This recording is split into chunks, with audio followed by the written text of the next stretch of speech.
Param, called the Bhagavat Dharma, or the ultimate duty of humankind. In this, presently we are studying Prema Bhakti Chandrika.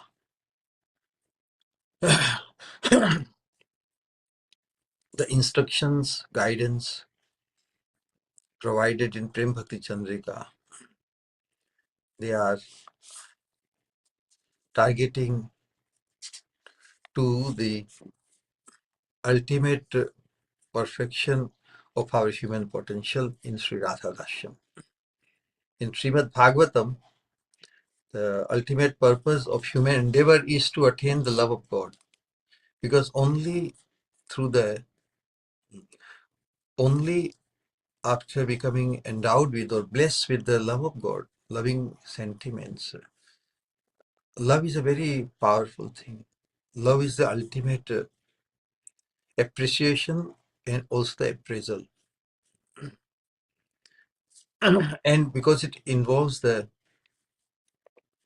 consciousness, rather it absorbs the consciousness in an absolute way. Absolute means which has no distraction or no division caused by the three modes of material nature. In the material world, the duality, and within duality, further duality, further duality. So many manifestations of dualities and conflicts. But when the consciousness is connected on the absolute platform, then it has only one pointed. It becomes fully absorbed. It attains its ultimate purpose. And one thing wonderful we must all remember: only by becoming absorbed in the absolute or on the absolute platform, we can stay there forever. One may be very attached, very absorbed, very obsessively attached to something on the material platform. And this is Krishna's great mercy, God's great mercy that however greatly we may be obsessed or absorbed or consumed, even on material platform, it will come to an end. It won't last. So, especially for a human being, there's always a possibility to modify or to change the object of one's obsession or object of one's absorption or object of one's love. The raga or the flow of attachment has been in search of Krishna, Sri Krishna, since eternity. And somehow or other, we just missed out until now. So with those things in our understanding, we should approach this present time opportunity affording all of us to find that absolute focus in Sri Krishna. And how to accomplish all the guideline, all the enlightening, the very name, Prema Bhakti Chandrika. So this path of pure devotional service is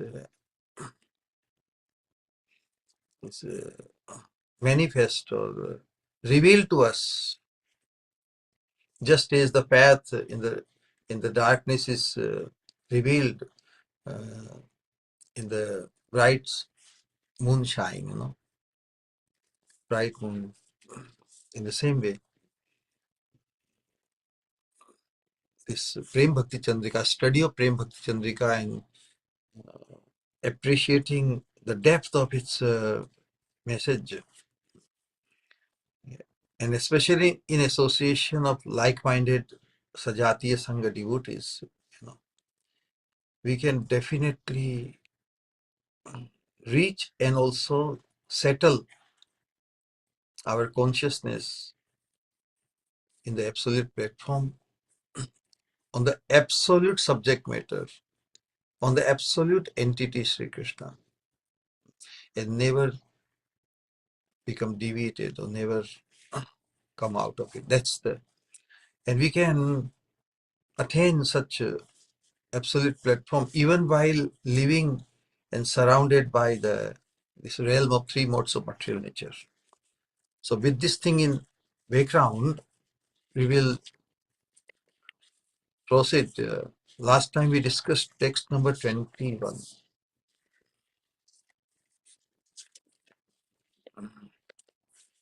Today we will discuss text number 22. And text number 22 we were awaiting because it has the specific way how these enemies in the form of Kama, Krodha, Lobha, Moha, Mada, Matsarya, they will be engaged or put in engagement to a particular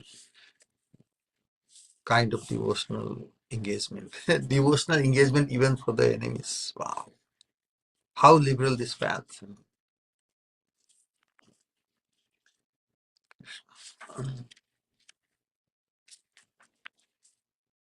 Basically, these enemies make our this existence in this material world very precarious. And Krishna says, of course, this is the arrangement of Krishna to cause us to experience the miserable situation of this world. Janma mrityu jara vyadhi dukkha doshanu darshanam. Through the culture of knowledge, a serious sadhaka can understand that Krishna reminds us that we should observe this world, the so-called progressiveness of this world. A body also goes through the so-called progressiveness. But the progressiveness of the body is dwindling. Na? Janma, disease, old age and death. Janma, mrityu, jara, vadhi, dukkha, doshanu, darshanam. One should be able to observe the miserable situations of these four stages of our existence in this world through the experience of this body. Can't we see the misery of taking birth, misery of old age and disease? So no matter however greatly phantasmagoria presented by this material world, we cannot afford to become oblivious to the reality of the misery of this world. And Sajatiya Sangha, we should remind ourselves that we don't become allured by so-called fascinations or temporary attractions of this world. And Krishna says, but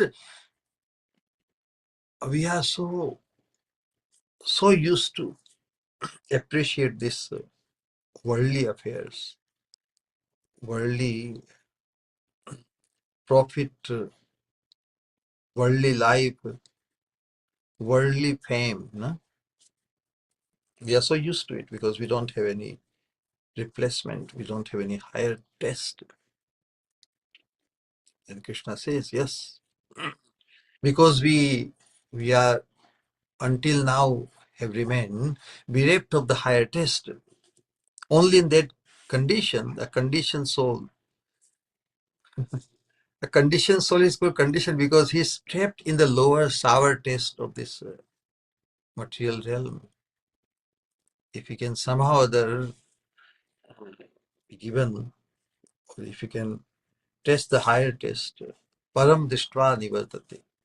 But without the opportunity to relish the higher taste, he is trapped into a trapped soul, conditioned soul. Krishna says, Devi Hesha Gunamai Mama Maya Duratya Mami Vaye Prapadyante Maya Metam Tarante. Bhagavad Gita. Na? my illusory potency that dilutes all living entities, all. Dravimau Purusho Loke Ksharas Chakshar Evcha Ksharha Sarvani Bhutani. All the fallible, almost all of us, fallible. We are all fallible because we are existing in this realm. This is a realm of fallible conditioned souls. It's not that they have to fall from somewhere else. Fallible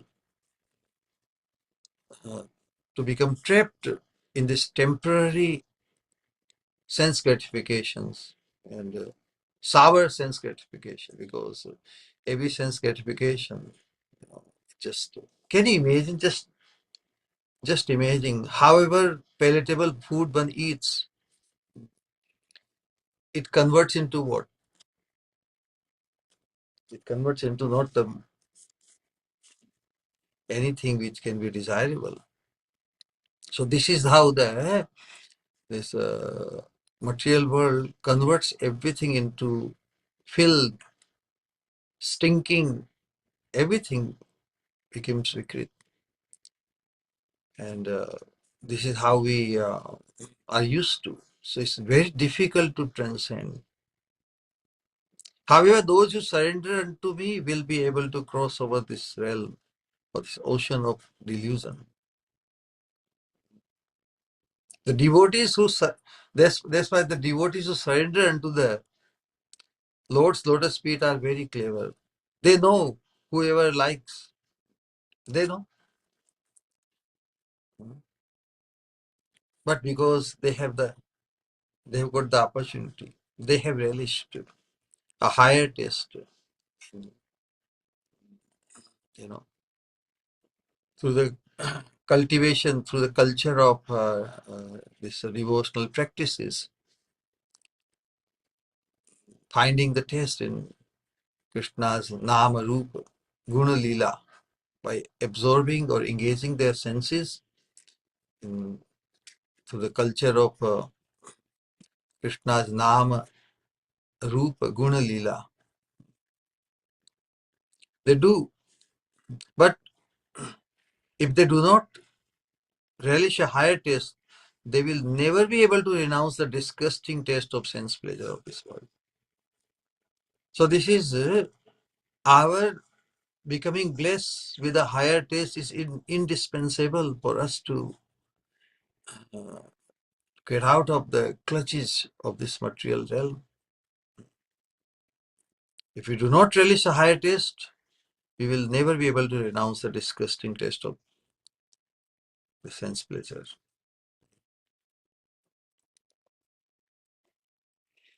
The ever fresh and delicious sweet flavors of Krishna, will come to their minds and senses to give them great delight. Then the senses and the mind will renounce the disgusting taste of sense objects forever and be forever blessed by immersing within the ocean of sweet Bhagavat Rasa. This was the experience of many stalwart devotees. They give their realization compared to their previous absorptions in the disgusting or taste of sense pleasure. यदवधि मम चेतः कृष्ण पदारविंदे नव नव रस धामनि उद्यतम रंतुम आसीत् तदवधि वत नारी संगमे स्मर्यमाणे भवतु मुख विकार सुष्ठु दृष्टि विनश्यते. They feel so disgusting, the very remembrance of their previous sense gratifications. So that's how the devotees stand out. They are very expert. Devotee is not a conditioned soul. Once diksha kale bhakti kare atma samarpan, the moment he surrenders to take shelter of Krishna through by surrendering to the lotus feet of the spiritual master, he gets registered in the register of Krishna, acceptance of Krishna, and Krishna considers him immediately his own. मर्त्यो यदा त्यक्त समस्त कर्मा निवेदित आत्मा विचिकीर्षितो मे तदा मृतत्वं प्रतिपद्यमानो मयात्म भूयाय च कल्पते वै. Krishna says he attains the eligibility to come with me and relish transcendental mellow with me. So the opportunity, those who take this opportunity is called devotee. And those who remain deprived to take this opportunity, they remain conditioned. So hence the devotees who are surrendered to Sri Hari's lotus feet are very expert in turning the enemies. And how they do? Because they have engaged their senses in such a way that they relish, the senses relish the transcendental higher taste nectar. The ears hear something transcendental sound. The nose smells something transcendental flavor. The tongue tastes transcendental savories. Eyes see transcendental form. Touch, everything is transcendentalized. Before that, these enemies, lust, anger, etc., they were totally averse to Krishna. But when they are properly utilized, then these enemies will give up their natural hostility and will become transcendental by the grace of Bhakti Devi. Just as dirty iron turns into gold through the touch of a touchstone, correct? Thus, they will become the devotee's greatest assistants. It's not that Avesh will become motionless, emotionless. We don't have any desire, but the desire is converted in Krishna connection. Thus, they will become the devotee's greatest assistants and friends on the path of devotion. And now, if the enemy is no more remaining enemy, should we hate him just because he was inimical to us previously? If some enemy gives up his hostility due to the quality of time, place, and circumstances, there is a possibility of for a human being to modify or to become modified. So an expert devotee causes the modification of his forces of this apparent enemies, kama, krodha, lobha, moha, mad, matsarya. But when they become transcendentalized, then they are no more enemies. That's the point. And in today's shloka, we will find very specific engagement for all this. So this concept will be very wonderfully explained. What is that? If some enemy gives up his hostility due to the quality of time, place, and circumstance and begins to act like a great friend, then which intelligent person will wish to destroy such an old enemy? No, he's no more an enemy. No? On the strength of the qualities of a devotee who is surrendered to the Lord's lotus feet, or the quality of the devotion within his heart, these great enemies will also reverse their nature. When Krishna is pleased, when one becomes connected to Krishna, everything becomes changed. Yeah. But we have to become Krishna connected. That onus is on all of us. We cannot depend on others to who make us Krishna connected. No.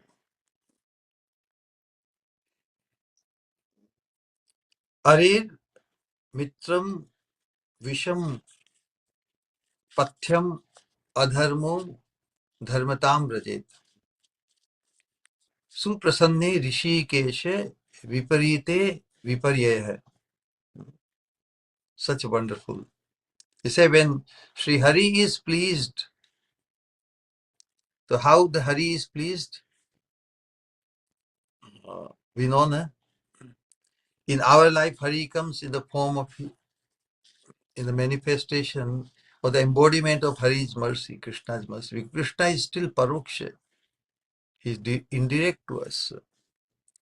In order, but to bless our,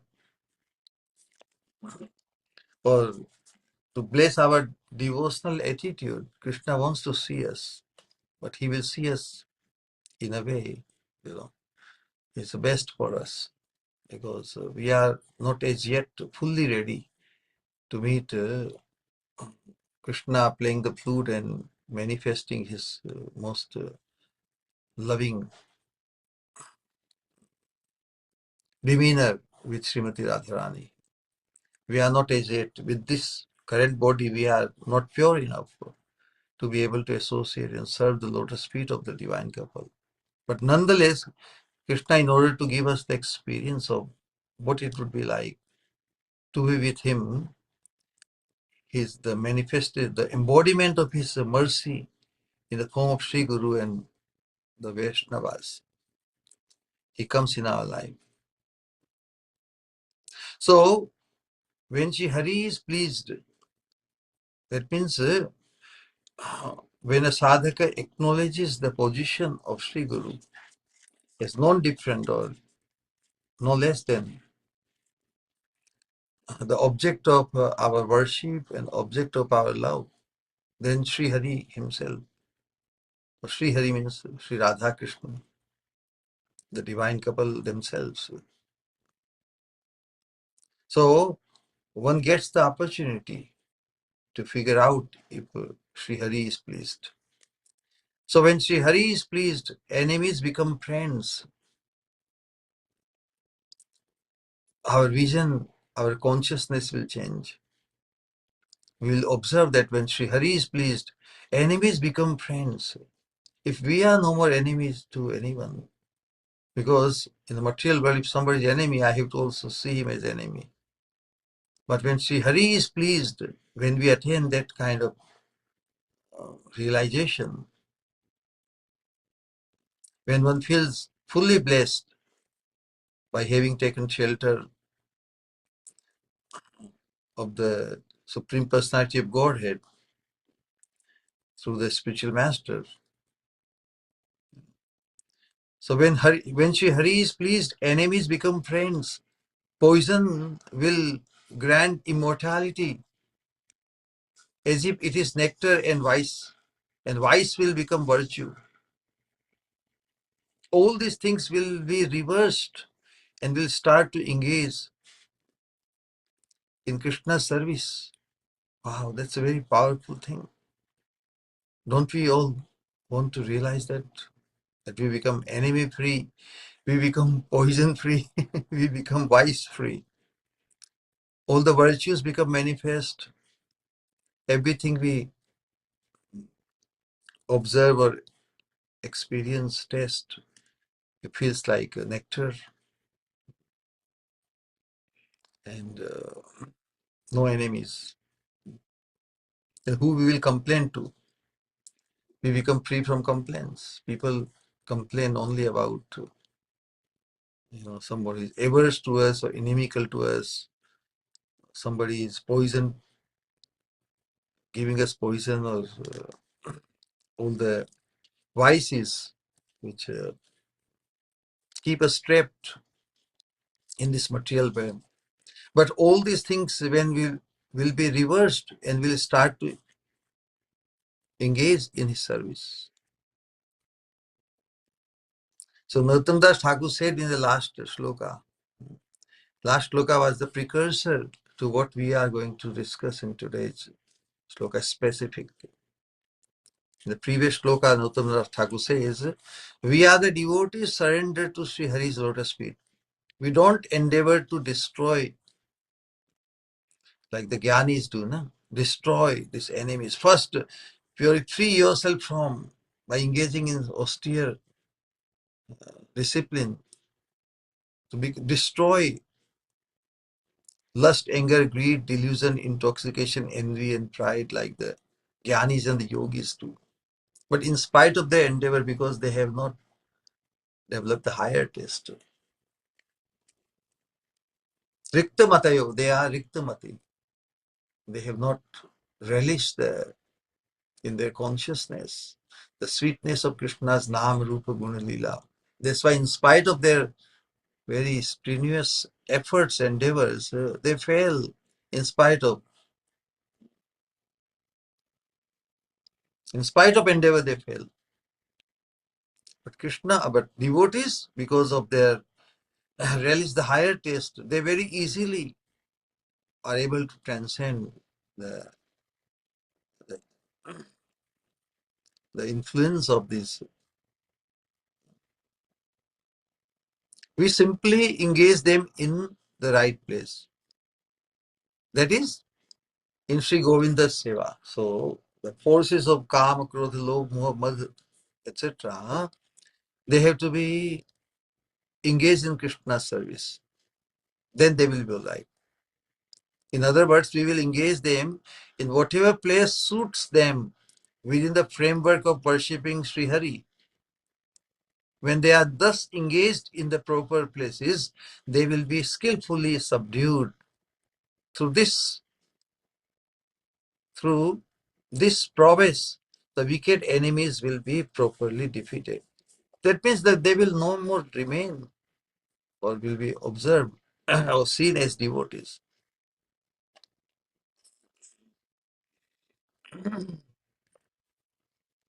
And only one who has developed the higher taste,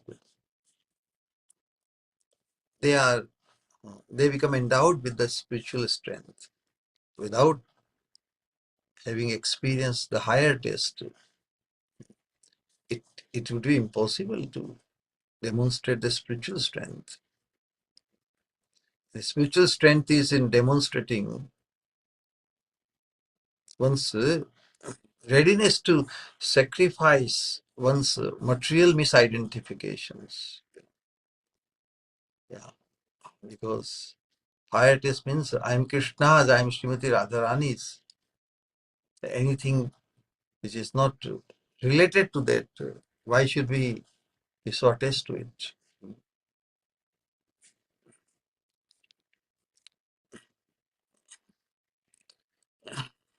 So, all the enemies of the sadhaka, like lust, etc., were previously inimical to her and causing so much trouble.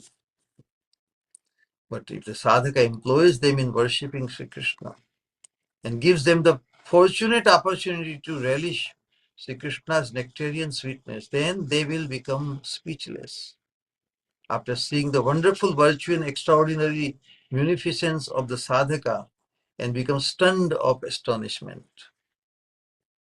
Yes, the transformation which is caused in the life of a sadhaka after it takes to Krishna consciousness, it is so amazing and so wonderful that one wonders about even oneself how this change is possible. The way the sadhaka previously was trapped under the influence of these enemies, now the relishment, the higher taste of Krishna consciousness, he sees that these enemies are no more bothering him anymore. He has to sustain his association, it's good association, because only in favorable atmosphere or favorable devotional atmosphere, a person can find his absorption with the higher taste, so that he himself feels disgusting and remorse and disgust about his lower or his becoming trapped by the proposals of these enemies. No? We got the higher proposal. Devotees give us proposal to relish the higher taste. This is how the enemies will give up their hostility towards the sadhaka and start acting as his great friends. That's why Nautamdar Thakur says he will properly engage these enemies like lust, etc., in the worship of Sri Krishna. Did we ever hear? Even lust, anger, greed, they can be engaged in Krishna's service. Yes. Because devotee, then he has nothing to hate,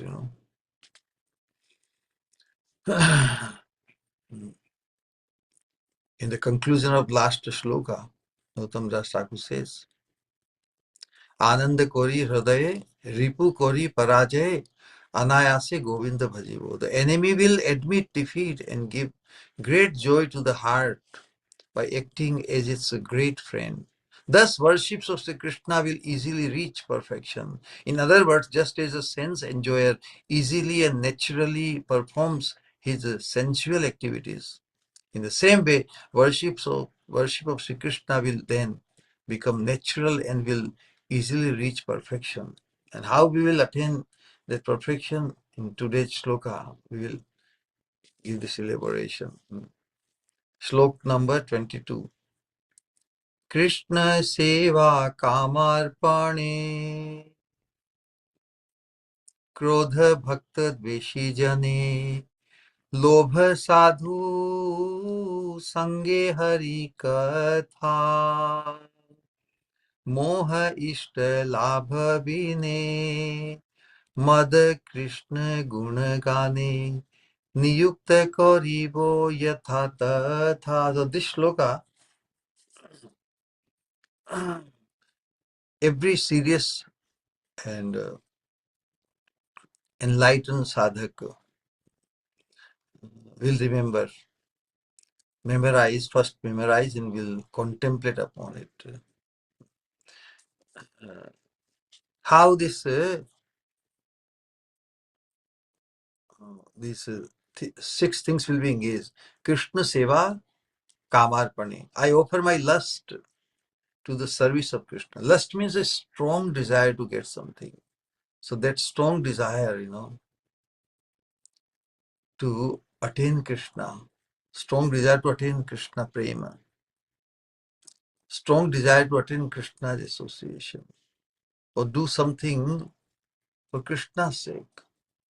Because Kama, lust is self-centered.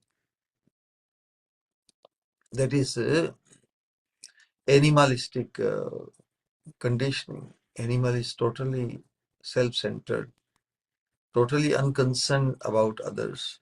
But as human being and as sadhaka, we know that the self-centeredness has trapped us since eternity to remain stuck here. There is a better option. So, what better option can be can be perceived by a human being, not by animals. So I offer my lust to the service of Krishna, my anger towards the enemies of his devotees, and my greed towards association with saints and topics of Sri Hari.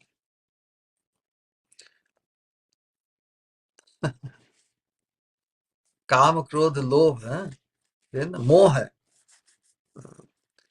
How to experience Moha in Krishna consciousness.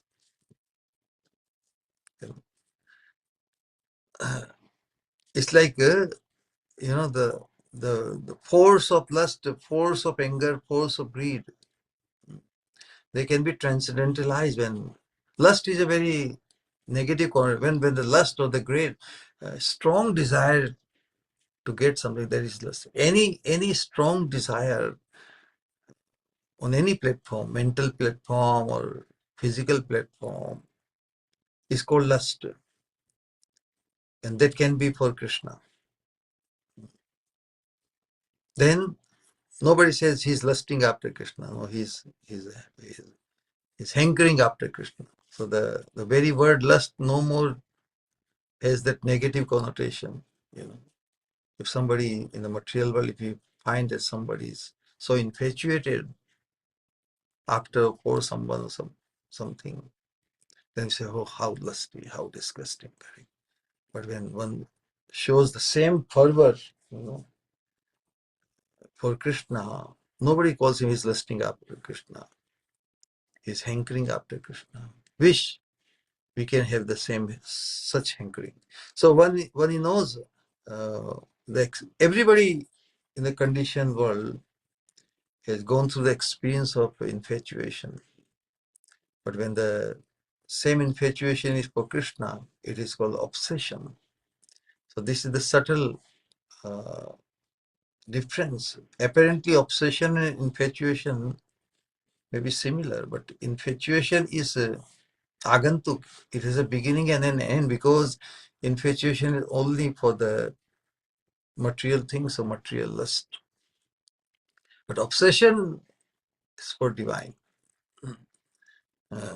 Because obsession is incessant, ever increasing, it never goes away. So obsession is only for Krishna, possible only for Krishna, or those, or eternal things. This is it's my observation to discriminate or differentiate between infatuation and obsession. So Krishna can cause our obsession. It will never leave us. The delusion, nobody would mind to be deluded, thinking without, delusion is a condition of feeling deprived. So I'm deluded without my beloved Lord. When will I think? Oh, when will? Moha ishta darshan. Moha ishta darshan bina or labh bina. When will I be able to see the divine couple? So attachment and moha, it is a subtle difference. Both are attachment. Moha means deep attachment. So in Hindi, there are two words, moha and asakti. In English also, moha means delusion and attachment means asakti. Or asakti means attachment. So asakti is, one becomes attached to the thing one has got, one has. And delusion is a tremendous attraction for something one wants to get, one does not have. So when will I have Krishna darshan? When will I have? So this the desire to get something, see something, is called delusion. So if a devotee can say, I'm deluded without my beloved Lord, when will I be able to see him? And I'm proud when I sing Krishna's glories. Thus I engage all the enemies in Krishna's service.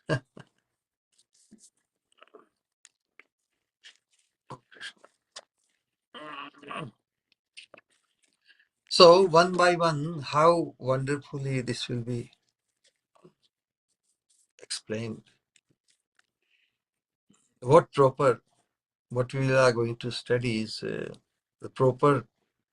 in what proper places to engage the enemies like lust in the service of Sri Krishna.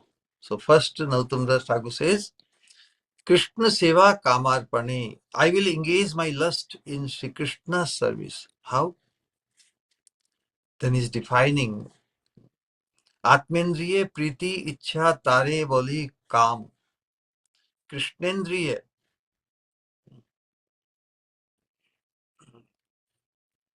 Atmendriye Priti Ichha Tare Boli Kam. Kamera Tatparya Nije Sambhoga Keval. Wonderfully defining the influence of karma on a person, on the condition. So the desire to please one's own senses is called lust. The main aim of lust is personal enjoyment, self-aggrandizement. Aggrandizement.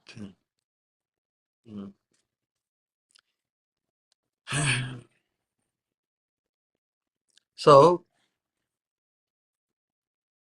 The desire to give pleasure to oneself is called lust. If that desire is directed towards giving happiness to Sri Krishna,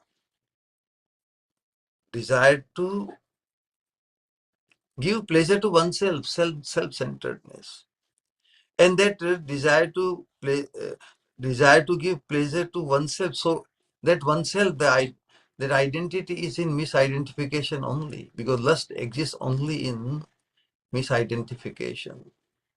We want to give pleasure to what we think we are. We think we are our mind, we are our intelligence, we are this gross body of senses.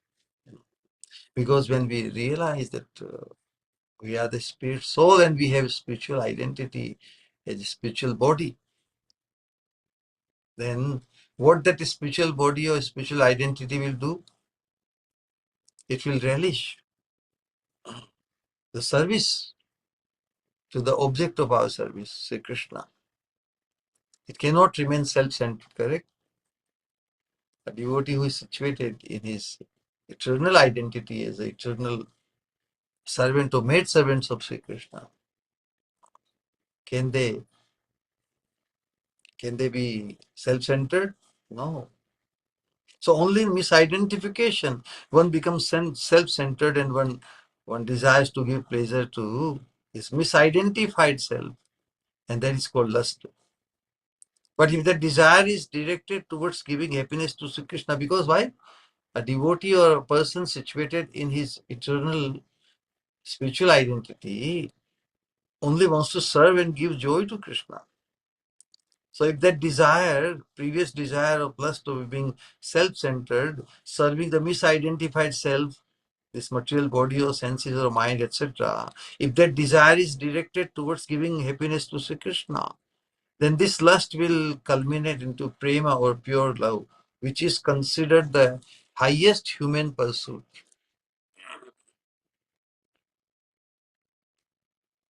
Yeah. Krishnendriye priti ichha dhare prema naam. Krishna sukha tatparya hoye prema se prabal. Krishnendriye priti vancha dhare prema naam. Krishna sukha tatparya hoye prema so prabal. From these instructions, we can learn that the desire to give pleasure to Sri Krishna is called prema.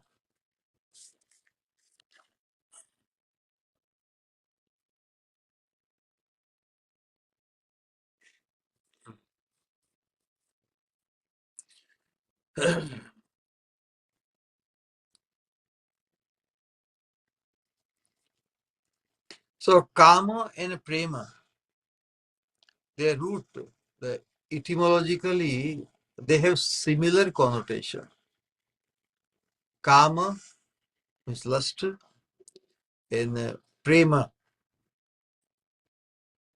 that means both, their root meaning is desire. Both, in both the verbal roots, come, from come comes kama, lust, and pre, the root of prema. They both have, they both indicate desire.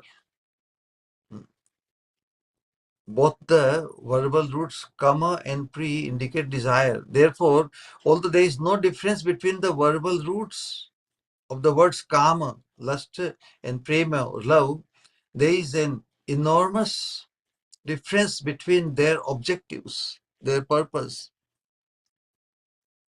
One is self-centered, one is Krishna-centered. One is in misidentification of the self, and other is becoming situated in one's eternal identity as a loving servant of Sri Krishna. So calm is an aberration of the real function of the soul. Aberration means removed or distracted from, or you know. So calm is disloyal because it has been distracted from the real engagement of Krishna's service. So Kama is disloyal, aiming at many sense objects, and Prem is one-pointed, going straight to Sri Krishna. As the river Ganges flows straight to the ocean, no distraction. In Kama, unlimited distractions, unlimited. But in Prema, one-pointed, going straight to Sri Krishna as the river Ganges flows straight to the ocean. So what is the problem with the Kama or lust? What is objectionable? What is avoidable or rejectable part of Kama? That is the tendency to seek one's own happiness. And if this self-centeredness is removed and it thus becomes possible to seek the pleasure of the Lord, then this lust culminates into the supreme human pursuit or prema, and thus becomes most praiseworthy. So the force, the vigor, the force of calm in the material world is so powerful, correct? It just person is totally infatuated, becomes infatuated, becomes that kind of thing. But when the similar, the desire, when the object of desire becomes Krishna, so Krishna's service, then the lust culminates into the supreme human pursuit called prema, and thus becomes most praiseworthy. Wonderful example is given of the ladder, just to differentiate between lust and love. A ladder can be used to climb to a certain height. A ladder, step by step up. But he who descends on the ladder must look downwards, and he who ascends on the ladder must look upwards. A ladder can be used to climb to a certain height, but he who descends on the ladder must look downwards, and he who ascends on the ladder must look upwards. Similarly, he whose desires are aimed at his own gratification is bound by sensual desires and must wander through various species and suffer pain in hell, going down and down and down. And he who treats the path of bhajan or pure devotional service engages his heart's desire for the pleasure of Sri Krishna, and by the force of Bhakti Devi, he gradually becomes spiritualized. Finally, his desires merge with the essence of the Lord's pleasure potency and becomes renowned as prema. So,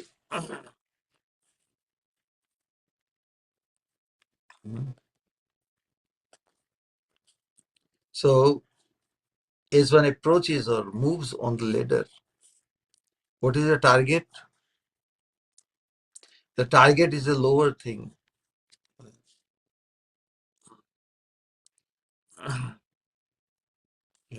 But when climbs up the ladder, he attains Krishna. So those who climb down the ladder, they have to go through the the tremendous miserable situation through different species of life. This lust, it puts us in such misidentification of the soul that it has trapped all of us since eternity in this material realm. Now this is our opportunity to climb up the ladder and reach Sri Krishna, reach Sri Krishna's lotus feet. And we must take this proposal very seriously.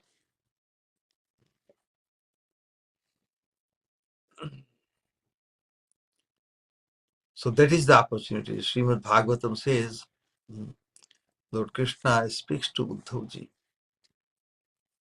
Madarthi dharma kamadhan achiran mad apashraya labhate nischalan bhaktim mai uddhava sanatane. O Uddhav, a person who surrenders unto me will engage his occupational duties, his money, and his desires in my service, and thus becomes blessed with attaining prema for me.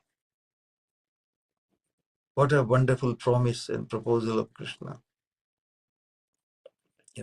After joining the path of Krishna consciousness initially, we go through so many transformations of habits, so many modifications in our life, and we feel very good about it because every human being has that potential, that capacity to improve upon many things. If you observe the lives of devotees or those who are serious devotees, many things are very attractive about them. So when we come on this path of pure devotional service, we also aspire. Wonderful. We can also live such wonderful life. And ultimately, eventually, when we come across this statement or this proposal of Krishna, like he is telling Sri Uddhavji, O Uddhav, a person who surrenders unto me will engage his occupational duties, his money, and his desires in my service, and thus becomes blessed with attaining prema for me, the eternal supreme being. So the prema, the object, or in prema, the only object of service is Sri Krishna. In lust, because one is never satisfied in his misidentification, correct? So he will keep on changing his identity until he realizes that he is Krishna's. He is Krishna's. That will do. And thus he becomes blessed with attaining prema for me. Just as in order to satisfy or capture the object of lust, one does make this sacrifice, correct?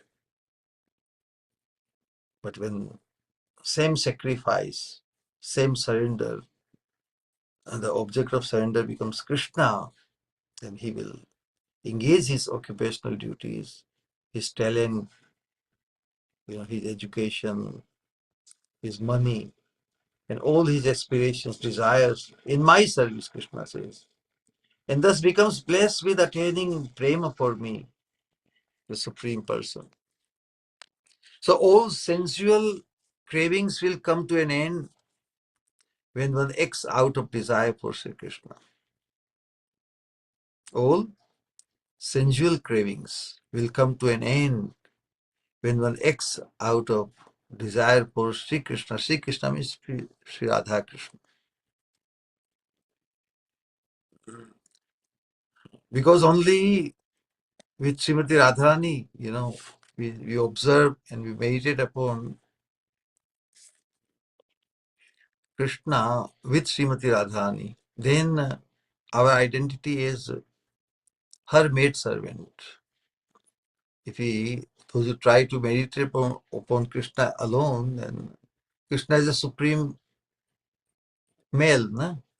And by nature, constitutionally, we are all female. So that conjugal attraction for Krishna may come, but then we will become deprived to attain the mercy which is which Mahaprabhu has revealed to us by becoming confidential of Srimati Radharani, we can attain Krishna more fully than trying to attain Krishna directly, or individually. Rather, by becoming Sri Radha's, we attain Krishna fully, more fully than we try to approach Krishna alone directly. Because who experiences Krishna's sweetness to the fullest extent? Srimati Radharani. We do not have the capacity to experience Krishna's sweetness. And how much pleasure, how much joy we can provide Krishna. So rather, our endeavor should be to identify who gives highest joy to Krishna and let us assist her or that person in her or his giving joy to Sri Krishna. Very simple. Because if you try to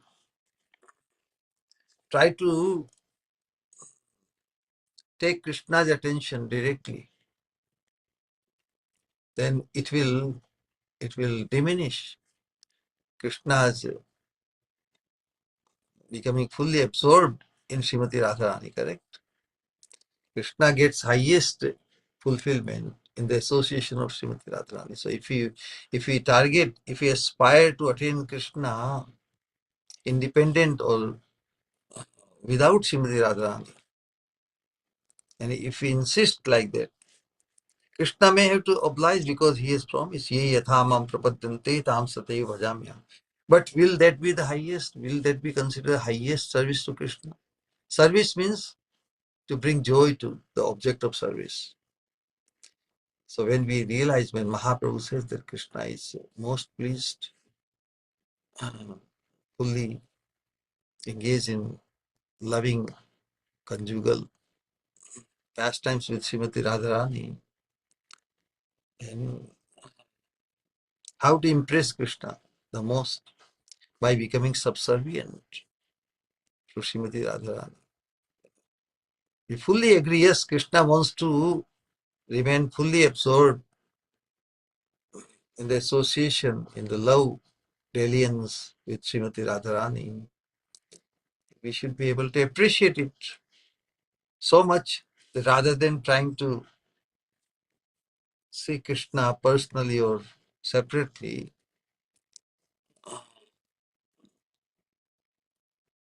we become subservient to Srimati Radharani. That will impress Krishna the most. And if we become confidential of Srimati Radharani, then Krishna will need us. So, which would be considered better service? Everybody is attracted to Krishna. What a big deal about it. I think Krishna is such like that. But who Krishna becomes interested, that is something special. So Mahaprabhu has revealed us the process, the way to become the object of attraction even for Krishna. Krishna, who is the object of attraction for the whole existence, but there is something which can become object of attraction for him. So those who become confidential of Srimati Radharani, they also become the object of attraction for Krishna, because Krishna needs them. Many times to deal with Srimati Radharani is not so easy. Radharani manifests different, the variegatedness of her, bhava and mana in different circumstances, where Krishna, although he is recognized by the Vedas and the Loka, amongst the people, is the supreme controller. But in front of Srimati Radharani's love, he becomes so bound, so captured, so controlled by Srimati Radharani that he becomes like a disciple himself. Radharani's love and its unlimited variegatedness of its manifestation makes Krishna so subdued by Radharani. So in those circumstances, even Krishna, the all-capable, is not able to please Radharani immediately or through his endeavor. Then he needs the assistance of those who become confidentials of Krishna. Anyway, again, so that is the thing.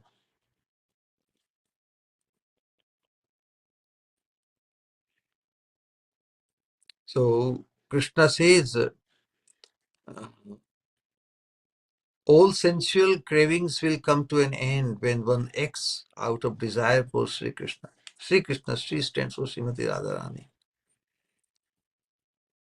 The Lord told Sri Narada, Mat kama hai sanakai sadhu sarvan munchati hrichayan. Taking a desire or having a desire for me within the heart, the sadhus manage to discard all personal desires. Personal here, person means the body. So because identification with this present body is all personal desires.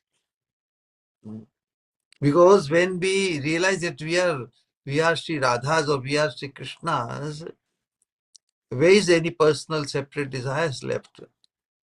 Or all desires are only to please them. There is no possibility of a self-centeredness can remain there. So being freed from all ulterior desires and filling the heart with desires for Sri Krishna is called prema. So this, as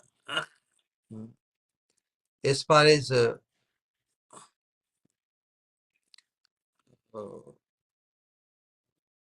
transcendental, to desire for Krishna is transcendental, you know. But but the hankering to attain Krishna, hankering to attain Sri Krishna, that is the path. Because one may desire, but desire to what level?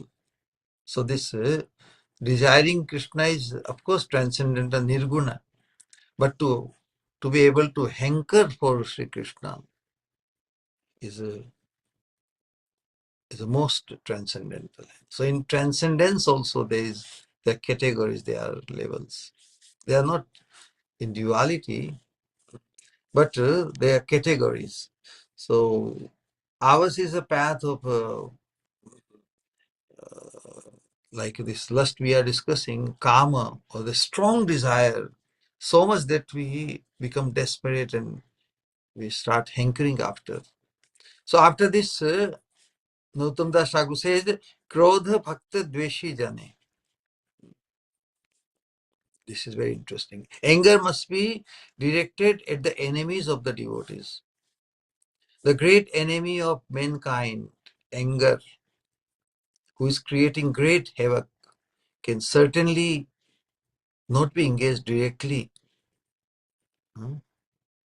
in any activity in Krishna's devotional service.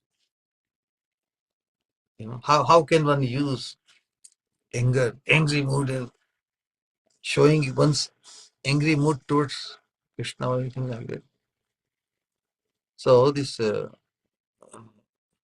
anger which creates havoc can certainly not be engaged directly in any activities in Krishna's devotional service. But if it is engaged against those who hate the devotees, it can nourish devotion.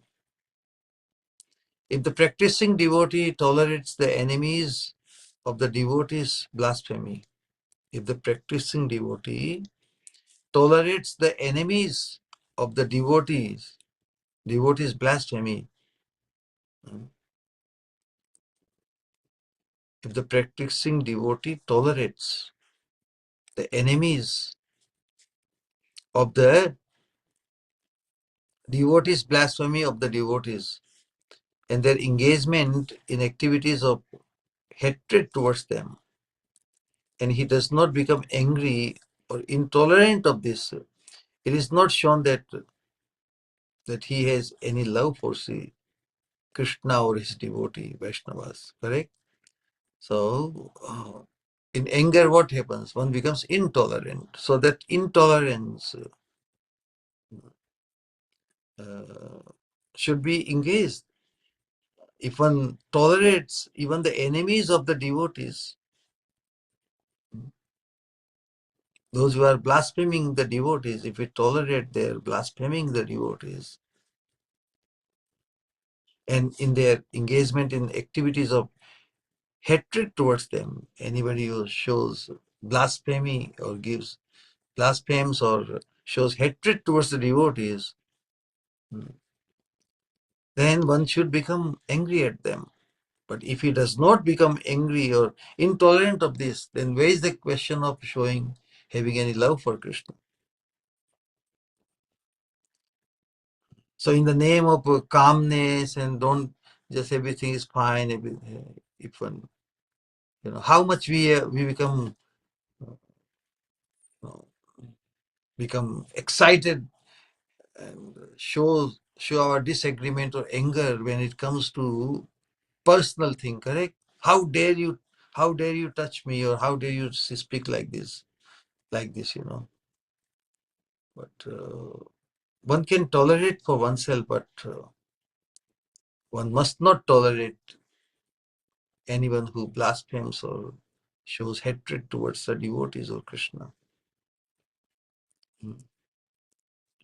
During the sacrifice of a progenitor, Daksha Prajapati, Sri Sati Devi, his daughter, when saw that her husband, Sri Mahadev, Lord Shiva, was being insulted, so she became very angry and said, what she said is described in Srimad Bhagavatam. Injunction she followed of the scriptures. If someone hears a blasphemer insulting the master of religion and is not able to either kill the blasphemer or commit suicide, see the options given. If someone hears a blasphemer insulting the master of religion, who is the master of religion? Krishna, or those who establish, or those who assist Krishna in establishing the religion. If he is not able to either kill the blasphemer or commit suicide, then he must at least cover his ears and angrily leave the assembly. See the options. If, however, he is able to do so, if, he is capable, if he is not capable, what he should do? He must at least cover his ears and angrily leave the assembly, showing his disagreement. But if he is not able to face the powerful, strong blasphemer, then he should do this. Again, to be very clear, if someone hears a blasphemer insulting the master of religion and is not able to either kill the blasphemer or commit suicide, two things: either kill the blasphemer, or he cannot, out of intolerance, he should commit suicide. That I have to hear such a nonsense, such blasphemy of a devotee or of Krishna. So that is two things. But if, however, if he's not able to do these two things,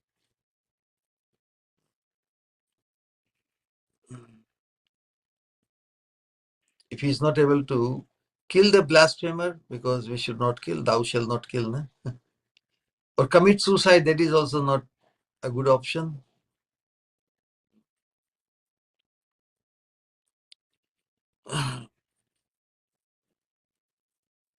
So if he's weak, what he will do? He will cover the ears and angrily leave the place. But if he's able to do something, if he's able to do so, he should cut out the tongue of the blasphemer and then commit suicide. So, That is dharma or virtue.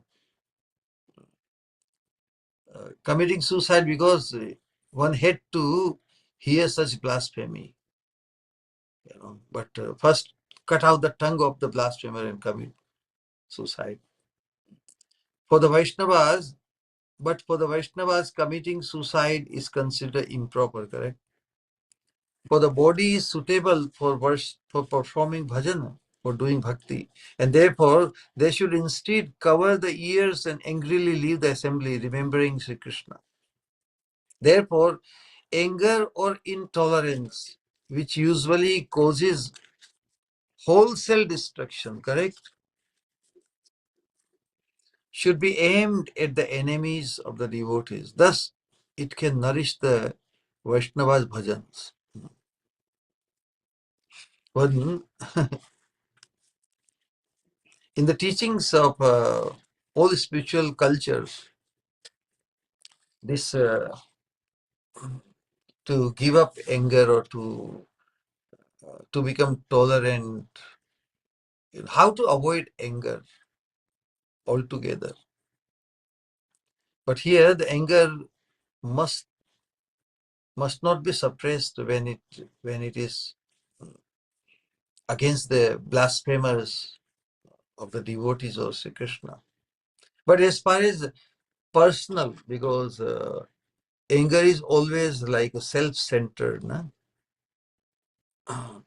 If it is for the protection or for the purpose of serving Krishna's devotees or protecting Krishna's devotees, the anger should be used. The Hanumanji did it. No? Hanumanji sent the message and demonstrating his anger, he burned the whole city, Ceylon or Lanka, in the service of Lord Ramchandra. But as far as our personal, how to, when we become angry at someone, somebody insulting us, no? Correct? So suppose somebody insults me, who I identify as me. When somebody blasphemes me or says the things not so palatable, how will I react? How should one react? Now it depends on what he thinks, what me, what one thinks, what is the definition of me for the person. It could be one of the three. Either he thinks of me as his body, as his mind, or the subtle body, or the soul proper, correct? The me. So a person who is awakened or one who is enlightened in Atma Gyan about the identity of the soul is non-matter. And what to speak about the person who is situated in his eternal identity as the eternal servant of Krishna. Correct? So, one even the Mayavadis, that's why I say all spiritual cultures, they educate their sadhakas to train to overcome the emotion of anger. And so the injunction is given through observation. What we identify me as, either is the soul, is the body, or the mind.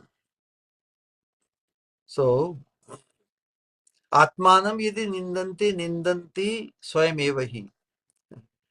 A person, uh, one great Advaitvadi, followers of Shankaracharya, one great scholar, he put his observation on this principle of anger or somebody, to how one should react when somebody is blasphemed.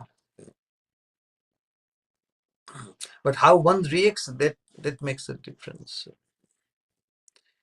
So if a person thinks that he's the Atman, he's non-matter, no? And the Mayavadis think everyone is the same Atma. They, they think there's only one Atma. Only everybody is one. So from that point of view, even Mayavadi, this is the training they give to their mind. Atmanam yadi nindanti swayamevahi. Oh, somebody is blaspheming my Atma because he's in Atma Bhava. Mayavadis are in Atma Bhava. Okay, they are the soul. They are one soul. So if he's blaspheming me, the soul, then he is blaspheming himself also. Nindanti swayamevahi. He's also, this is this is a ludicrous idea, correct? So Mayavadis think that, oh, if somebody is insulting me, the soul, he's also the same soul, so he's blaspheming himself. So this is how he resolves not to become angry. This is very ludicrous idea, correct? But to overcome anger, this is the observation. So if we also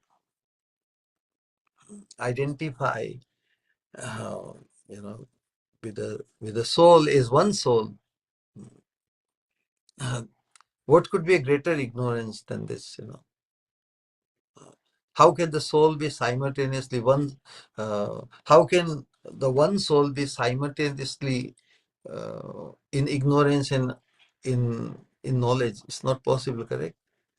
If one person is acting on the platform of ignorance and one person, if the same person, how can he act on the platform of knowledge? So this is a very ludicrous idea. So from identifying oneself as one soul is very ludicrous, but identifying, that I'm eternal servant of Krishna. On that platform, how a sadhak should react? One should feel, uh, you know, pity on the person who is blaspheming. Okay, he's in disease condition because only in disease condition one find faults in others and not see the potential. The vision of a sadhu is about anyone is not what he was or what he is like, but what he can become. Potentially, every human soul is is eligible, can become fully blessed to attain the maid servanthood of Srimati Radharani.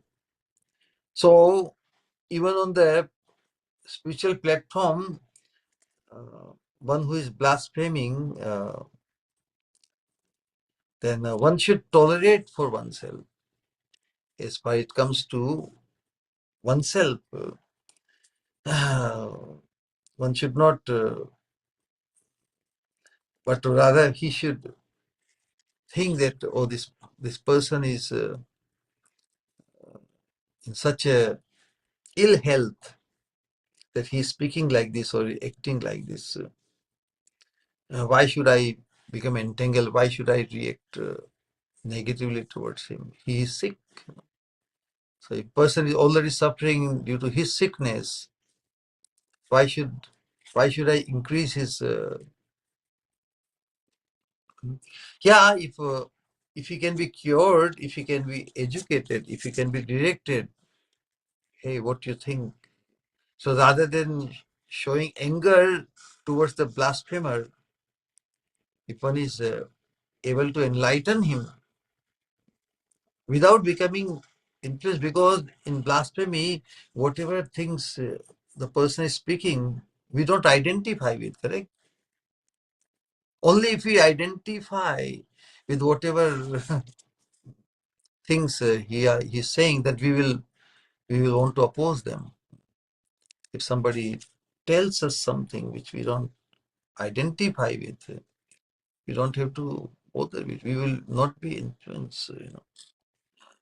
if somebody is honest person, and if somebody tells you are dishonest, why should we identify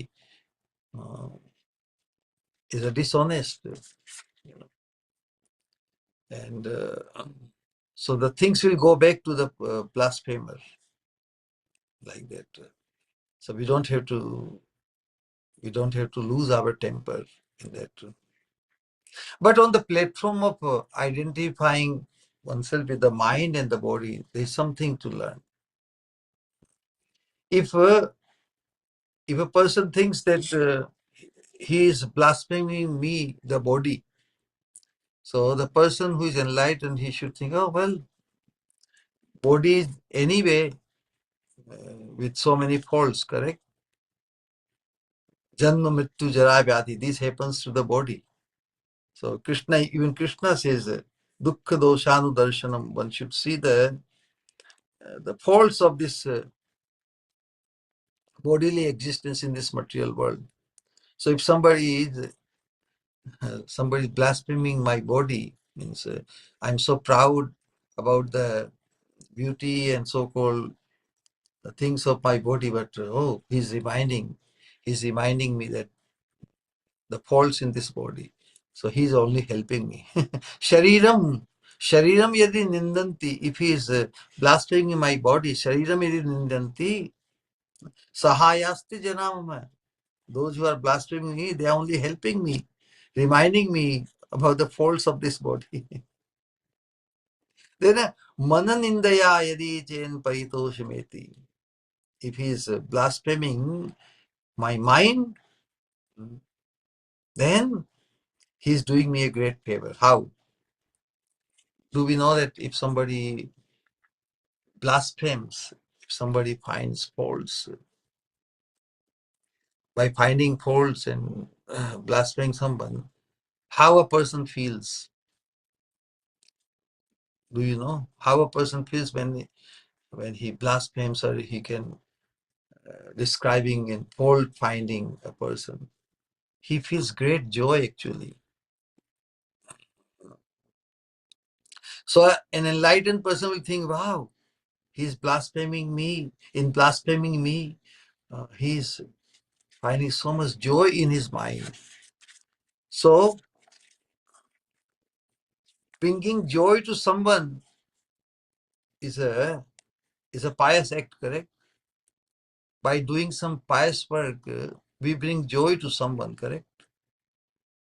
So without any endeavor on my part, I have caused joy in this person. So actually, I have been done a favor by him. So this is how a person, enlightened person, can observe and modify his reaction and not express unnecessary the anger.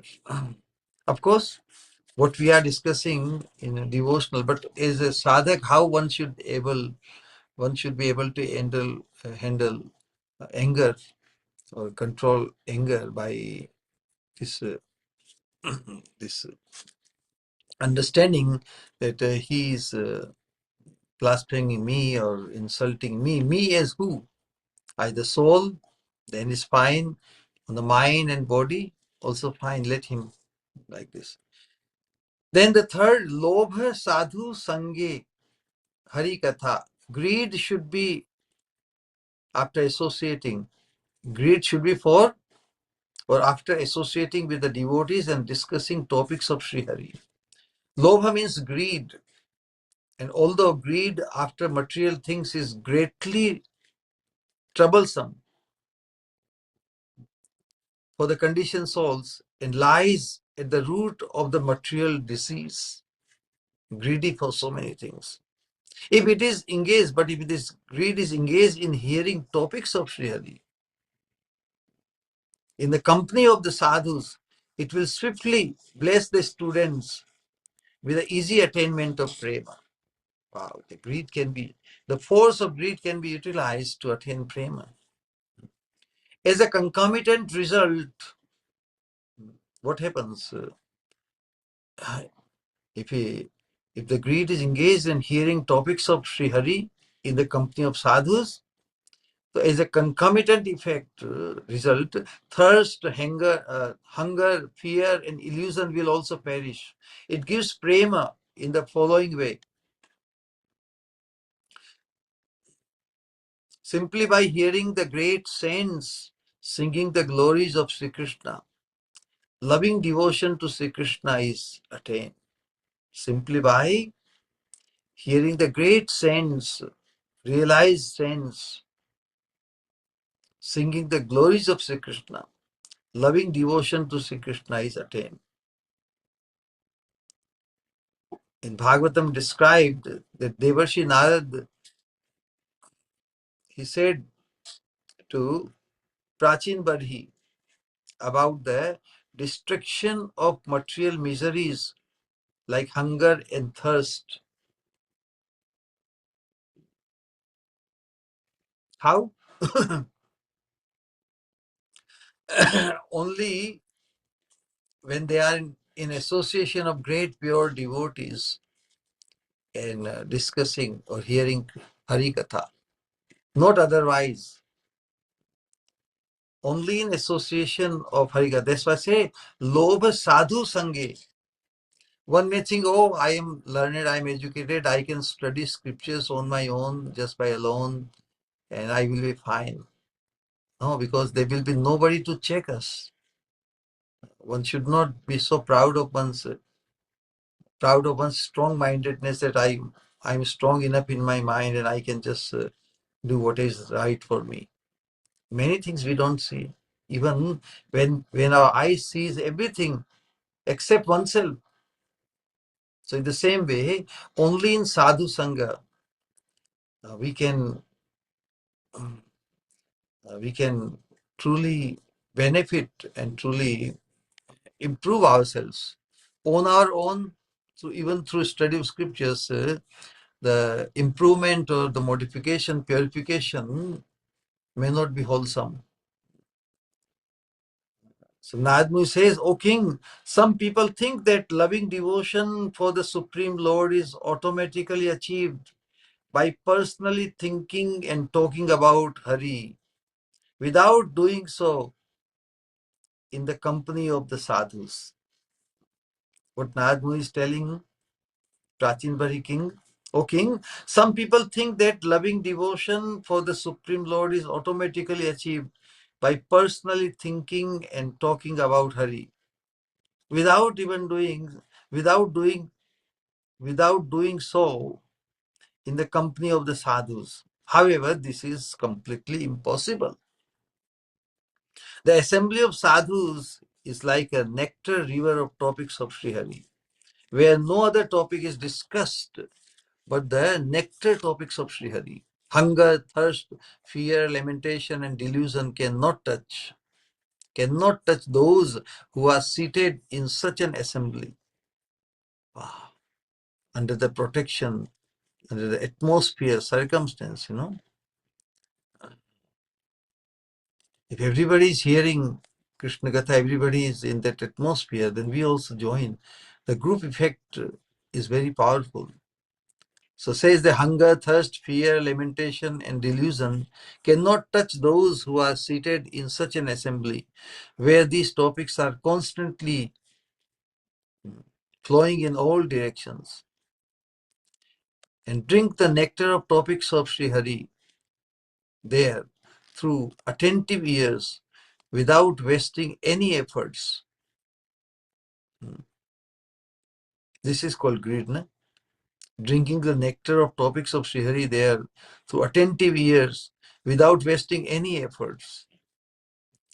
What's more, sacred greed after topics of Sri Hari in the assembly of sadhus is the supreme goal of human life. When the Supreme Lord wanted to give a benediction to Prithu Maharaj, the king replied, what he wanted, the association of pure devotees. Oh Lord, I do not require liberation through which one cannot attain the honey from your lotus feet in the form of the glorification of you by the great saints, from whose mouths and hearts these topics emanate. Yeah. the real nectar, oozes out. The source of nectar is the lotus feet of the Lord, So the topics about the Supreme Lord, or the glorification of the Supreme Lord by the great saints, that the nectar flows out. So that is the nectar. That's why he says that I do not require liberation, through which one cannot attain the honey from your lotus feet. So honey from the lotus feet of Sri Krishna comes in the form of the glorification of Krishna by his great devotees, from whose mouths and hearts these topics emanate. May you bestow upon me 10,000 or innumerable years so that I can hear the glorification of you, unlimited glorification of you, to my heart's content. This is the greatest benediction you can bestow upon me. Wow. Through this statement, we can understand that sacred greed after topics of Sri Krishna in the assembly of sadhus is the highest human pursuit. So the greed can be utilized in Krishna service that way. After this, the blessed author says, Moha ishtal labha bine. When a man is so attached to his desires for sense enjoyment and to bodily things, and this covers over his knowledge of the self, not allowing him to understand the truth, then this is called moha or delusion.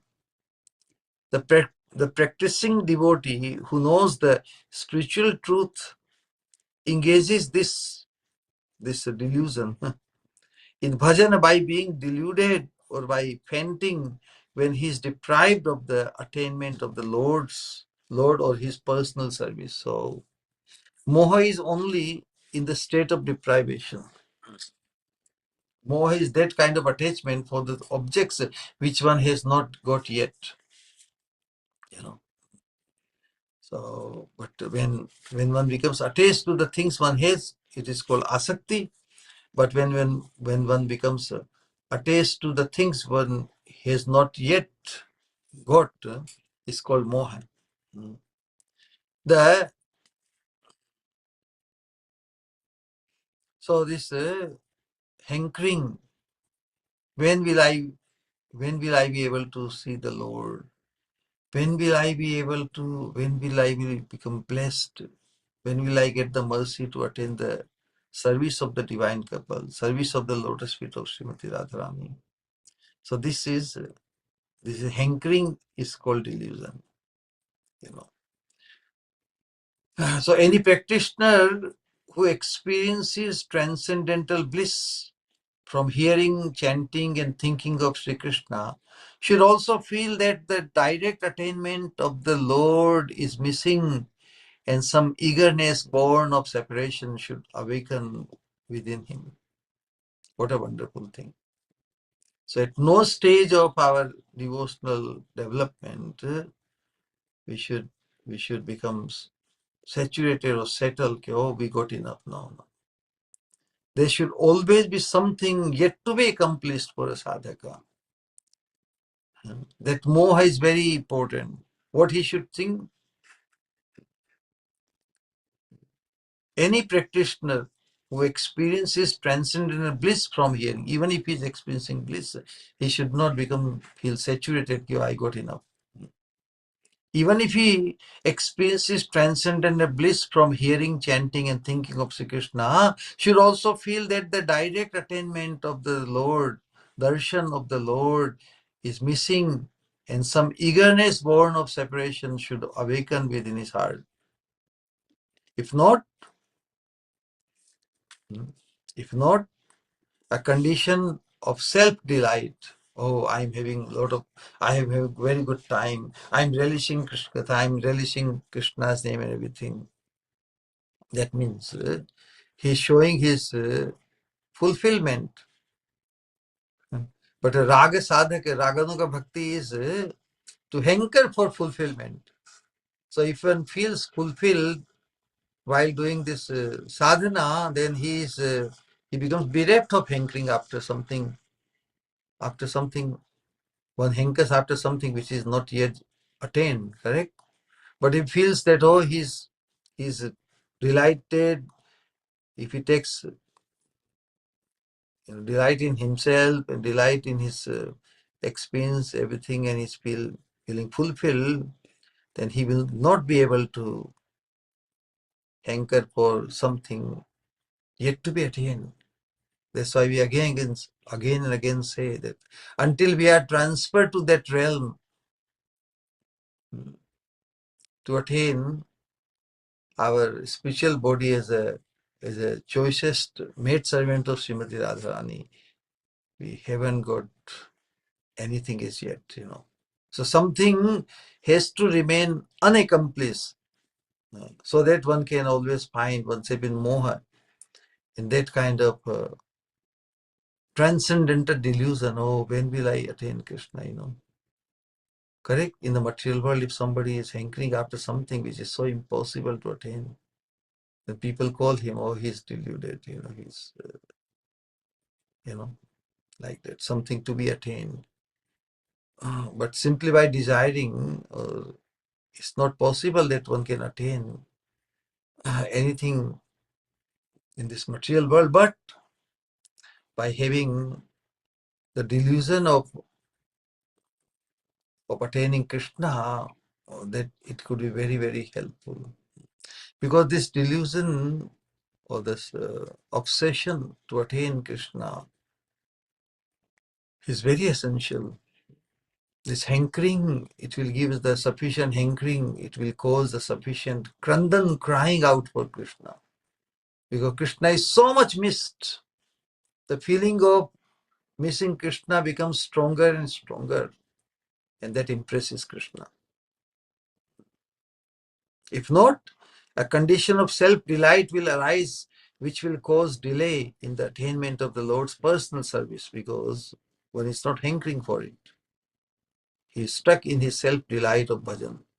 Just as a child is born as the result of the meeting of a husband and wife, similarly, if prema meets with eagerness, the vision of the Lord will become possible. Although the six Goswamis like Sri Rupa, Sanatan, Raghunath, etc. are direct associates of Sriman Mahaprabhu, they showed such an extraordinary agitation and eagerness out of separation from their beloved deities. This is learned from their biographies. In their biography, although they are the eternal associates of the divine couple, they demonstrated the fervor of sadhaka, demonstrating such an extraordinary agitation and eagerness out of separation from their beloved deities. They are constantly deluded out of great agitation of love in separation from their beloved deities. That they're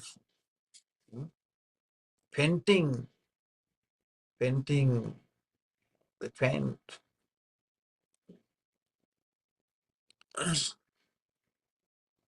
And they're fainting, they're showing, demonstrating like delusion, something they want to attain, something which they haven't attained.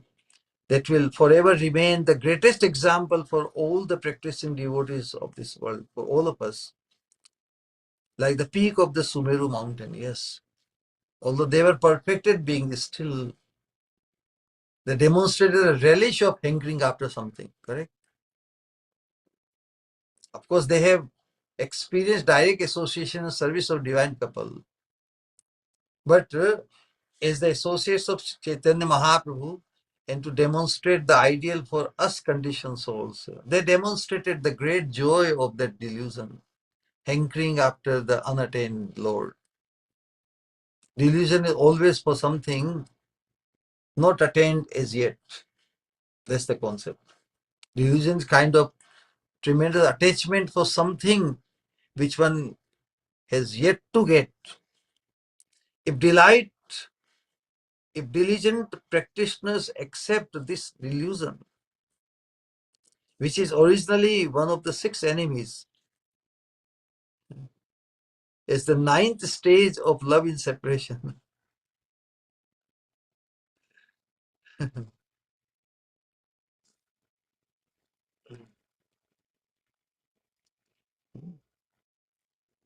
If diligent practitioners accept this delusion, which is originally one of the six enemies, is the highest or ninth stage, swoon of love in separation from the beloved deity, then they could swiftly be blessed with the attainment of the darshan or the direct service of their beloved deity. So such a desperate hankering, such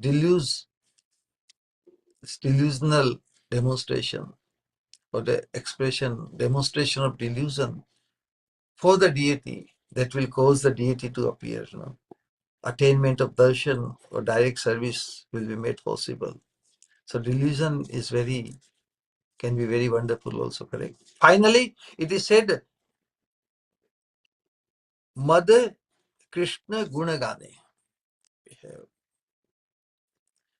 The word Mada means pride or arrogance, and this is a formidable obstacle to devotion. The proud person is far removed from the personality of Godhead. Ahankara, it is said that Keshava Krishna is very close to those who have given up their false pride, while for the proud person, he is far, far away. Is chains of mountains. So much blockage for the proud person to attain God. The pride of wealth. No? That's why Jesus Christ said that it is easier to thread a camel through the hole of a needle than for a rich man to enter the kingdom of God, because the pride of being so rich. Janma Ishvara Shruti Shribhir Edhamana Madha Puman Naivarhati Abhidhatum Vai Tvam Akinchana Gochar. Those who are freed from the sense of pride of anything, of high birth or high clan or education or opulence, then he becomes eligible to attain Krishna's mercy. Keshava Krishna is very close to those who have given up their false pride of all such things, while for the proud person, he is far, far away as chains of mountain. An intelligent student of devotion, however, does not destroy this pride, but engages it in glorification of Sri Krishna's attributes, showing his, and in bhajan, many devotees make faces and show the pride. So that tendency of showing pride can be utilized in the bhajan, mother or pride in Krishna's bhajan, in chanting, in dancing, in making faces, all these things like people. When people show somebody may be a little rich, and if he shows that somebody may have some money and if he thinks he's a millionaire, or if a millionaire thinks that he's as if he's a billionaire, there is pride, false pride. So, but that can be demonstrated. I'm Krishna's devotee, so I can sing like this, I can chant like this. So that pride can be utilized in Krishna service, in the glorification of the Krishna's attributes. Another meaning of the word mada is intoxication. In other words, the devotee becomes intoxicated by singing Sri Krishna's glories and will then swiftly be blessed by attaining Prema Bhakti. Being intoxicated by glorifying Sri Krishna's attributes is also described as the highest human pursuit in Srimad Bhagavatam. Gajendra praised the Supreme Lord as follows. O Lord, the devotees that are exclusively surrendered to your lotus feet do not desire anything. They are simply intoxicated by singing of Sri Krishna's, Sri Hari's auspicious and wonderful activities, and thus they drown in an ocean of transcendental bliss. So we see that these five engagements, the five enemies, Kama, Krodha, Lobh, Moha, Mad, have been utilized.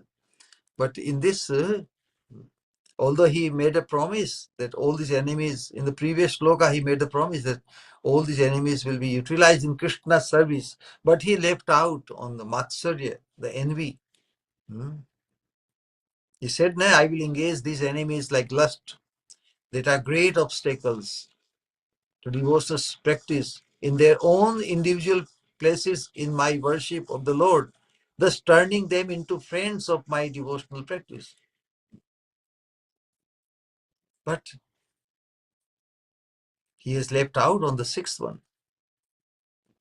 He vowed to engage the six enemies in his bhajan, and in which places they should be engaged. So he has provided 5 places in the devotional engagement for the 5 things: Kam, Krodh, Lobh, Moh, Mad, lust, anger, greed, delusion, and pride. But amongst them, we don't find the enemy called envy, matsarya, not being able to tolerate someone else's superiority. What is envy? Not being able to tolerate someone else's superiority and becoming displeased about that is called matsarya or envy. Although Narottam Das Thakur did promise, he vowed to give the 6 enemies a place in his practice of worship, he remains silent when it comes to matsarya, envy. From this, we must understand that unless the enemy of envy is destroyed, enemy, which enemy? Envy. Enemy in the form of envy is destroyed, one can never become qualified for bhajan. Only non-envious saints are qualified for bhajan. Srimad Bhagavatam says, Nirvatsaranam satam. This practice of pure devotional service, this Bhagavad Dharma, is only possible for those who have become free from envy. Even if a semblance of envy gets a place in the heart, one is deprived from the right to devotion because he becomes envious. His thought becomes so crippled. Therefore, the practicing devotee has no other choice than to kick envy out of the heart. There is only one means to remove envy from the heart, and that is to love everyone with generosity. Well, it is so said, so simplistically said, but and with a simple and sincere heart. All living beings must be given due respect because Krishna resides in everyone's heart.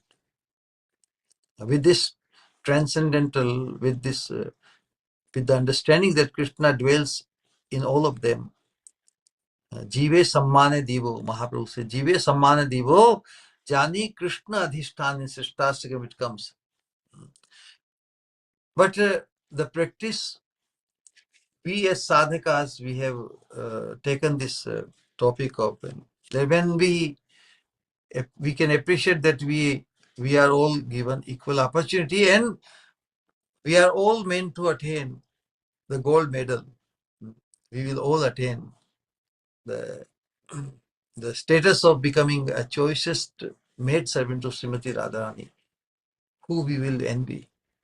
Actually, people end up envying people around them. So if we have the surrounding of people who are aspiring for Sri Radha Dashyam, there should be no space, there should be no purpose for becoming envious of anyone. Correct? So with this understanding, we can stay and become and stay free from envy altogether. Hare Krishna, Hare Krishna, Krishna Krishna, Hare Hare, Hare Ram, Hare Ram. We have gone 6 minutes over time, but thank you for tolerating and for your patience, for listening. We can still be allowed some interaction, some question, or please come forward. Hare Krishna. Oh gosh. Nitai Gaur Premanandi.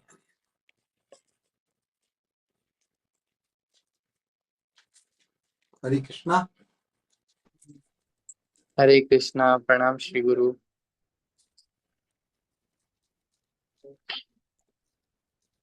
If anybody would like to speak or ask anything, yes, Harsh Prabhu, please kindly unmute. Hare Krishna Maharaj, Danvat Pranam. Thank you for the very beautiful insights in the lecture. Maharaj, I had this doubt that in the Leela where Digvijay Pandit from Kashmir visited Vrindavan, as you also mentioned in the lecture that anger should be used in service of the Vaishnavas when whoever is blaspheming the devotees of the Lord. So when Digvijay Pandit came and he challenged Rupa Goswami for Shastra, but Rupa Goswami was said that he would not like to engage because he thought that it is better to utilize this in this time in the service of remembrance of Radha Krishna rather than engaging. But when Jiva Goswami heard about it, that the Digvijay Pandit had said that Rupa Goswami and the Vaishnavas are not optimal, and he's the one who has the absolute knowledge of the Vedas and all. Jiva Goswami insisted, and then he did Shastra, but he was then chastised by Rupa Goswami about it. So how can we understand this scenario?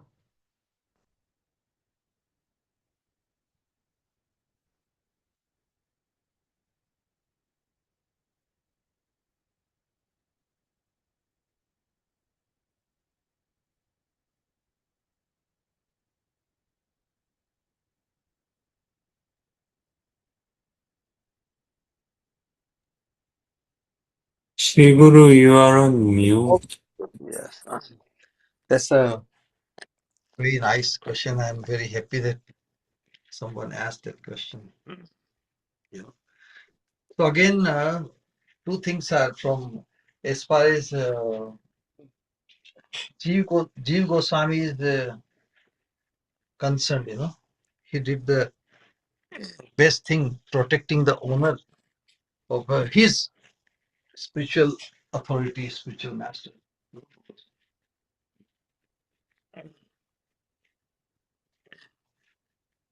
And Rupa Goswami, if Rupa Goswami, just see the psychology. This question is psychological. It's happening psychological. So if Rupa Goswami would not chastise Jiva Goswami for doing this, that means he's demonstrating or he's acknowledging or he's thinking, yes, I am that special, and so he's condoning the action of Jiva Goswami for protecting his establishing. So Rupa Goswami did not like this. So if we accept the action of Jiva Goswami is right, then we must also do in our position.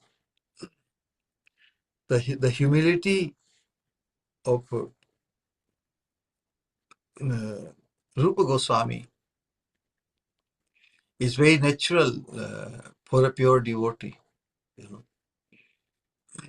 and the action of Jiva Goswami is also most befitting a pure devotee, and especially in context of our today's discussion. Krodha Bhakta Dveshi Gane.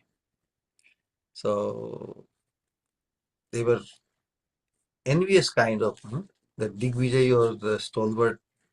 He dared to challenge Rupa Goswami that do shastras with me, otherwise accept defeat.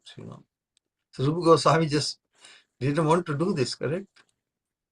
And he said, okay, I'm defeated by you. What a big deal.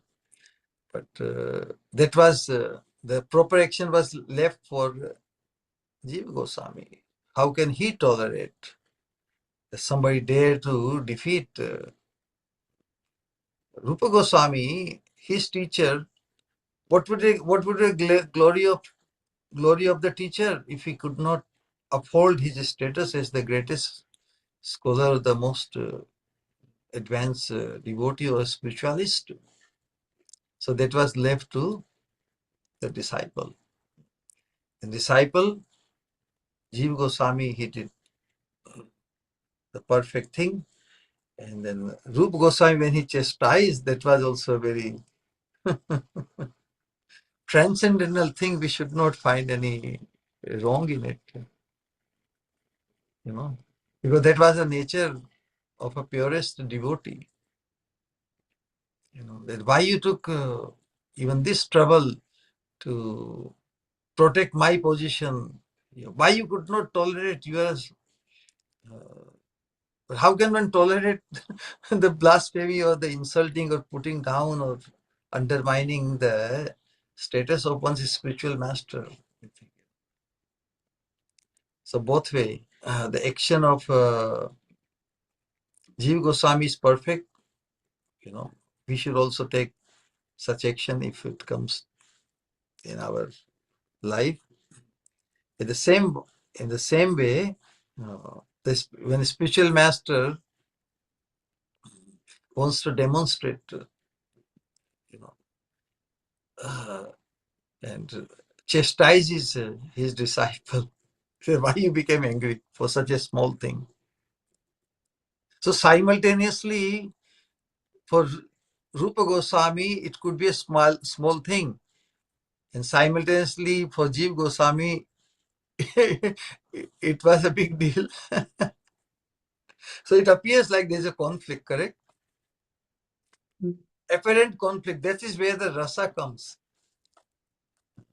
We appreciate. We don't think that Rupa Goswami has done anything wrong, and whatever Rupa Goswami, even chastisement or to Jiva Goswami, did he fight back? Did he say, "Oh, sorry, I should have not done anything like this"?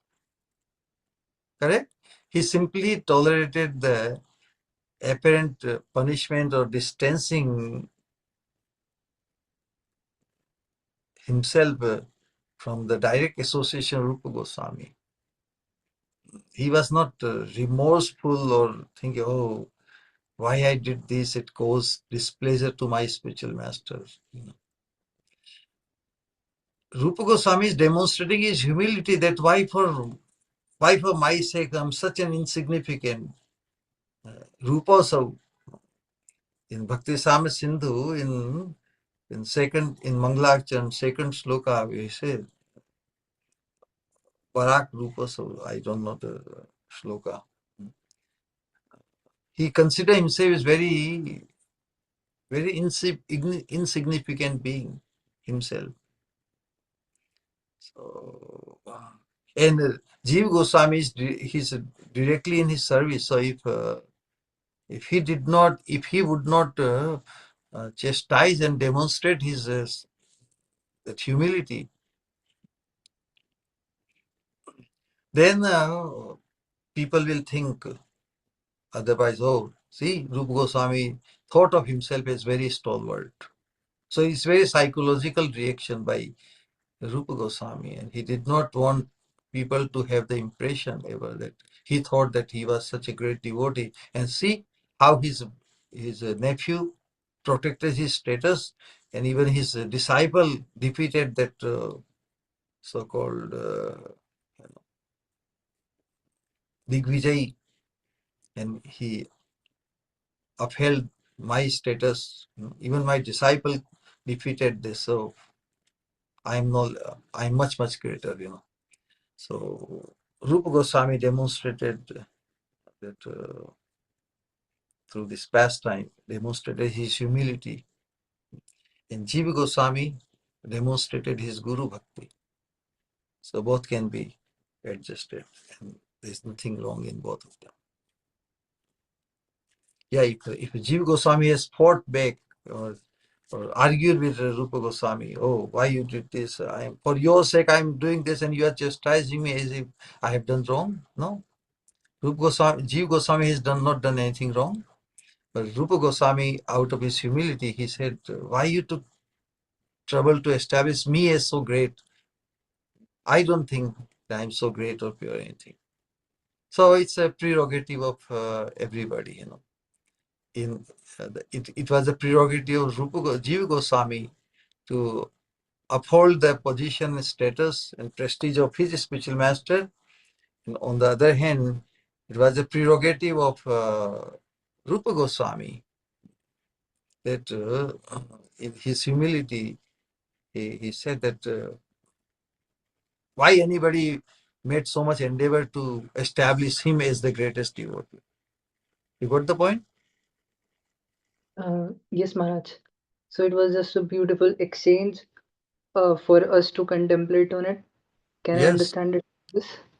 of course, because these examples are the ideals for us. No? If we are in the position of Jiva Goswami, we will do also. And if one who is uh, in the position of Rupa Goswami, he should also do that, what Rupa Goswami did.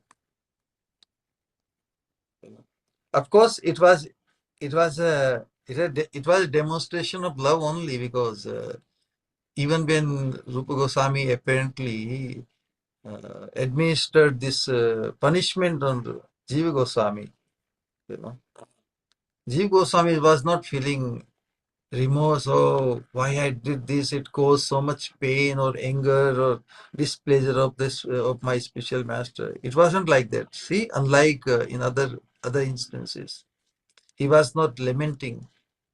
He was very, actually, he did the right action. And at the same time, accepted the apparent punishment of Rupa Goswami to get out of there. Because Rupa Goswami has to establish for the whole society that after 500 years we are discussing this topic so wonderfully, demonstrating the character of Rupa Goswami and the character of Jiva Goswami. Don't you think? If Rupa Goswami accepted the action of his disciple is right thing, okay, you did right thing, I'm such a greatest devotee, and I didn't bother, and I wanted to establish, I wanted to show the world, even my disciple can defeat you. You are no match to me. Correct? So that Yes. pride was non-existent in Rupa Goswami, and that's why he took trouble to, for my sake, like this. If others would have taken that action instead of Rupa Goswami, Jiva Goswami, if some other person who knew the glory of Rupa Goswami, you know, Mm. he would have just dismissed this, okay, whatever he did. But he had to show this apparent punishment to Rupa Goswami, that punishment to Jiva Goswami, that why you took so trouble to establish me as the greatest, you know, like that. Thank you for your question, Hare Krishna. Thank you so much, Maharaj. All right then. Where are you situated right now? Maharaj, I'm in Germany right now. I'm studying Yes, here. you told me, yes. Yeah. I think so. Here, at least two participants are in Germany, correct? The one more person in Germany.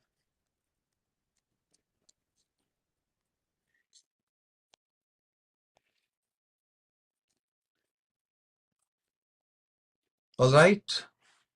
Hare Krishna, Krishna Krishna, Hare Hare, Hare Ram, Ram. Nitai Gaur Premanande, Hare Hare Bol.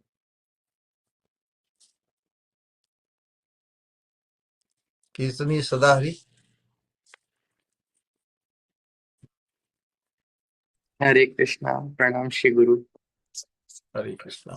Very wonderful, Shri Guru, how you explain the deep purports of the pastime. It is always a bliss to hear you. Thank you so much for your mercy, Shri Guru. Hare Krishna. Nitai Gaur Premanande, Hari Hari Hari. We will all chant Hare Krishna Mahamantra minimum 3 times with honor and love for our dear Shri Guru. Hare Krishna. Hare Krishna, Hare Krishna, Krishna Krishna, Hare Hare, Hare Rama, Rama Rama, Hare Ram Hare. Ram Hare Hare Hare Krishna, Hare Hare Krishna, Krishna Hare Krishna Krishna Krishna, Hare Krishna Hare, Krishna Hare Hare Hare Rama, Hare Ram Hare Ram Rama, Hare Ram Hare. Ram Hare Hare Hare Krishna, Hare Hare Krishna, Krishna Krishna Hare Krishna, Krishna Hare Hare, Krishna Krishna Hare Hare Rama, Ram Hare Ram Rama Ram Rama, Ram Hare Hare Hare. Hare Rama Hare Hare. Hare Krishna. With love of our hearts, we will call out Om Vishnupad Paramhansa Parivrajakacarya Ashtottara Shat Shri स्वामिनी कृपा मूर्ति श्री श्रीमद श्रील प्रभुपाद भक्ति स्वरूप गोविंद महाराज की जय जय Jai जय। Nitai Gaur जय जय गुरुदेव। Premanande, Hari Hari Hari Hari Bol. Nitai Gaur Premanande. हरे कृष्णा, दंडवत प्रणाम गुरुदेव। Hare Krishna, Hare Krishna. हरे Welcome. कृष्णा प्रणाम श्री गुरु Hare Krishna, Shri Swamini Mati to everyone. Nitai Gaur Hare Premanande. Krishna Shri गुरु दंडवत प्रणाम। Hare Krishna, Hare Krishna. Gaur Pranam Premanande. Shri Guru. Hare Krishna, welcome. Hare Krishna, Pranam Shri Guru. Hare Krishna, welcome. Pranam Shri Guru, Hare Krishna. Shri Swamini Mati to everyone. Nitai Gaur Premanande, Hari Hari Hari Hari Bol. So we can join just in 2 hours in Kirtan. Correct? Hare Krishna. Nitai Gaur Premanande, Hari Hari Hari Hari Bol.